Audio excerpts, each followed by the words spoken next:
जय हिंद दोस्तों। आज हम बात करेंगे ईरान द्वारा बंद हुए स्ट्रेट ऑफ हॉर्मुज में किए गए दो बड़े फैसलों के बारे में।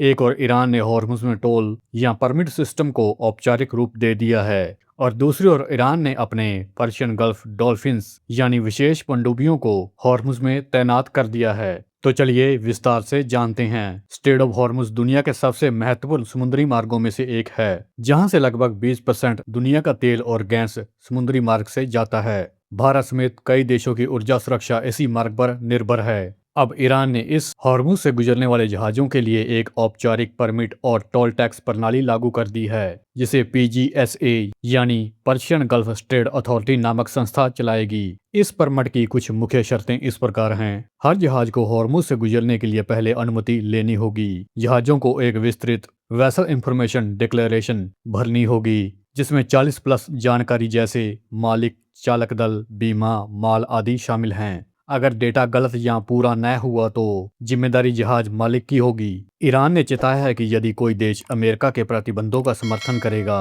तो उसके जहाजों को कठिनाइयां हो सकती हैं। हालांकि ईरान ने अभी आधिकारिक टैरिफ नहीं बताया। कुछ जहाजों ने पहले ही $मिलियन के भुगतान किए हैं। एक रिपोर्ट में बताया गया है कि ईरान ने सेंट्रल बैंक में टोल रेवेन्यू जमा करना शुरू कर दिया है। इस कदम से ईरान सामरिक और आर्थिक दबाव दोनों हासिल करना चाहता है। अब दूसरी बड़ी खबर। ईरान ने अपनी खुद की इंडिजीनियसली डेवलप की हुई लाइट पनडुब्बियों को स्ट्रेट ऑफ हॉर्मुज में तैनात कर दिया है, जिन्हें मुख्य रूप से पर्शियन गल्फ डॉल्फिन्स यानी खुफिया या तनावपूर्ण भूमिका वाली पनडुब्बियां कहा जाता है। आखिर क्या है ये डॉल्फिन्स? ये लाइट ईरान के द्वारा खुद ही डेवलप की हुई पनडुब्बियां हैं। इनका उद्देश्य समुद्र के तल यानी सी बेड पर लंबे समय तक रहकर निगरानी करना, दुश्मन जहाजों का मुकाबला करना बताया जा रहा है। ईरानी नौसेना कमांडर के अनुसार ईरान ने डेना डिस्ट्रॉयर के शहीदों की याद में ऑपरेशन का हिस्सा बनाया और अब समुद्र की गहराइयों में ये पनडुब्बियां अपने मिशन को अंजाम दे रही हैं। सबमरीन्स को डॉल्फिन्स इसलिए कहा जाता है क्योंकि ये समुद्र के तल पर चुपचाप रहती हैं और दुश्मन की गतिविधियों को ट्रैक करने में सक्षम होती हैं।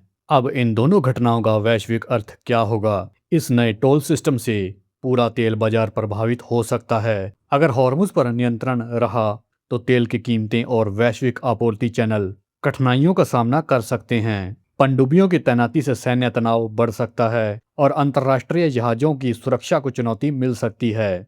तो दोस्तों, ये थी ईरान के द्वारा स्ट्रेट ऑफ हॉर्मुज में उठाए गए दो सबसे महत्वपूर्ण कदम, जो पूरी दुनिया की ऊर्जा आपूर्ति की नीति को बदल सकते हैं। आपको क्या लगता है कि ईरान के द्वारा उठाए गए इन कदमों से यूएस ईरान के बीच तनाव बढ़ सकता है? इसका असर वैश्विक बाजार पर कैसा होगा? कृपया अपने विचार कमेंट्स में जरूर बताएं। वीडियो पसंद आया हो तो वीडियो को लाइक और शेयर करना न भूलें। भविष्य में ऐसी ही जानकारियों के लिए चैनल को सब्सक्राइब करना भी न भूलें। जय हिंद।